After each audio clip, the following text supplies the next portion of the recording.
So hello everyone, good morning. तपाईहरुलाई मेरो नयाँ भिडियोमा वेलकम छ। अन्त अहिले चाहिँ म देख्न सक्नुहुन्छ घरमा छु हैन।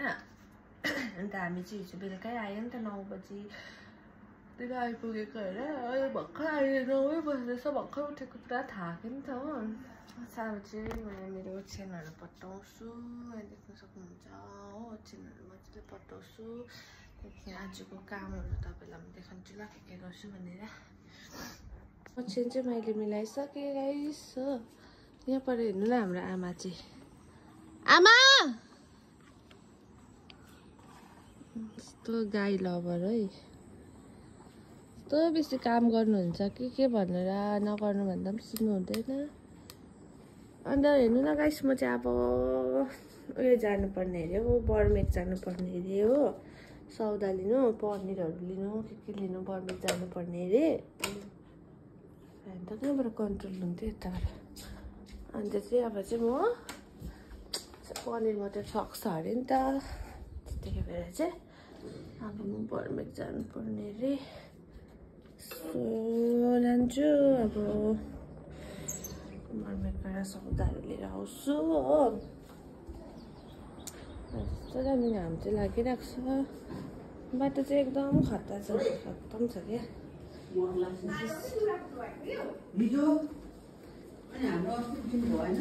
नमस्कार भेनाजु। नमस्कार। हाम्रो भेना हो। हिजो कल्पनाको याद पाउनु भयो? बेलुका मात्रै याद पाएन। म सरप्राइज दिन्छु नि। होइन खास आज आउने थियो कि जुमा मैले राति भए पनि पुग्नु त हो बिस्तारै। एक रात भए नि सुत्नु पर्यो। अनि 3 जनाको हो नि त। खै अर्को ब्याग डल्लो कालो ला कालो त बहिनीले लग्यो ओह्रालो। कल्पनाको लुगा छ भन्दै थियो। कसको कहाँ कल्पनाकै मात्रै छ त्यहाँ। रोजीको र त्यसको थियो। होला त्यो बहिनीले लग्यो। उसको र रोजीको छ, यहाँ छैन कि। मिठाई छ यो बहिनीको मिठाई हो। रोजी लिनु आउँछ होला त्यस्तो भए। यो कल्पनाको कम्पनीबाट पाएको मिठाई होला दसैँको। यो हाम्रो मिठाई हो, पाउँछ नि। यो रोजीको मिठाई हो। यो भित्र राख्नु कि छैन राख्दैन है। मेरो यहाँ लुगा मात्रै छ। डाँडा दोकान जानु। दाँत दुख्यो, म यही ब्याग बोकेर जानु पऱ्यो डाँडा दोकान हुन्छ त है। गम्राइको सामान हालेर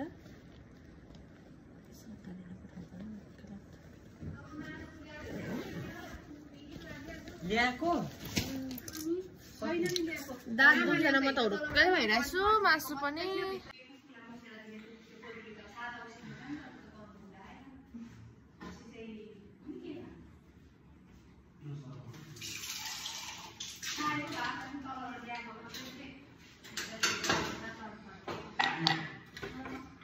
जति नै दाँत दुखे म चिया त खान्छु। बङ्गारा हो होइन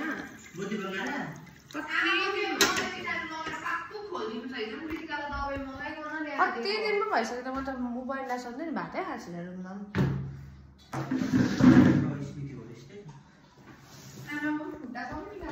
आज मासु खानु पर्ने कस्तो यहाँ दाँतले रड्डी गर्ला जस्तो छ। बरु हुन्छ।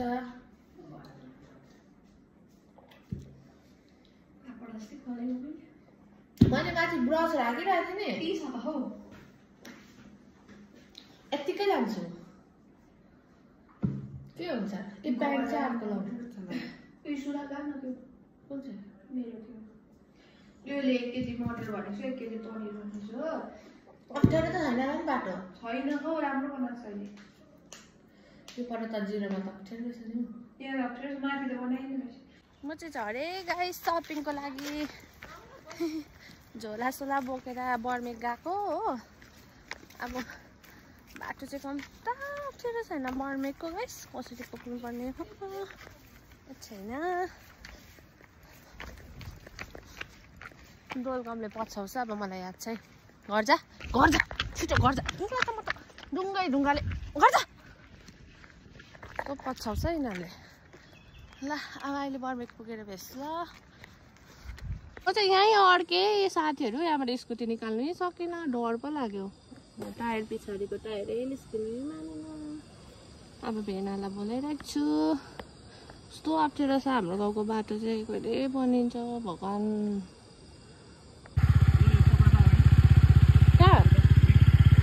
कहाँको ब्रेक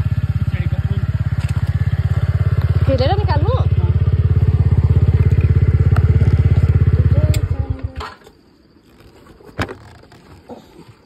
कहाँ सक्छ उकालोमा ठेल्नु चाहिँ दिन के भनेको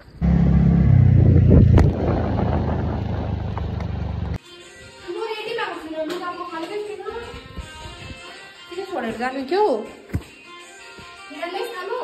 नै त के गर्नु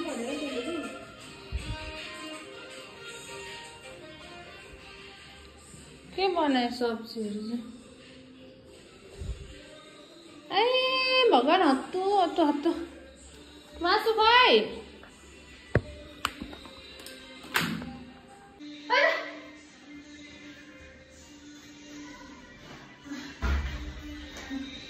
यति छ यति दिन अहिले मर्निङमा रहेछ गाइस अनि अब चाहिँ ब्याक टु ब्याक दिदीले मासु ल्याइरहेको छ भन्दै थियो मासु अनि आमा मासु मासु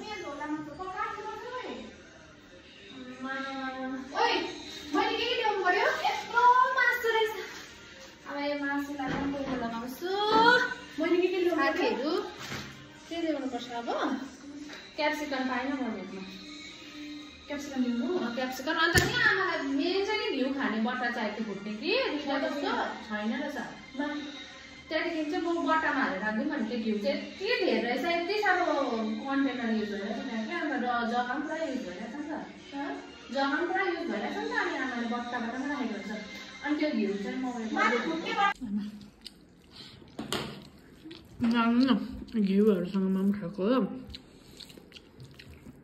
दिदी चाहिँ लेक्सेप गयो आमालाई घिउ खाँदिनँ भनेको कराएको गरेको हो